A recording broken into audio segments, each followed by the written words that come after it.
मकाचं एक पीक घेतल्यावर त्यातली रानातली जी बुरशी असते ती पूर्ण जे आहे ते मरून जाते आणि त्यानं डाळिंबाच्या झाडांवर इफेक्ट होत नसतो.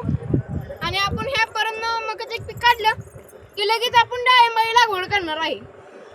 आणि जी बुरशी मरते रानातली त्याच्यामुळे डाळिंबावर काही सुद्धा इफेक्ट होत नाही.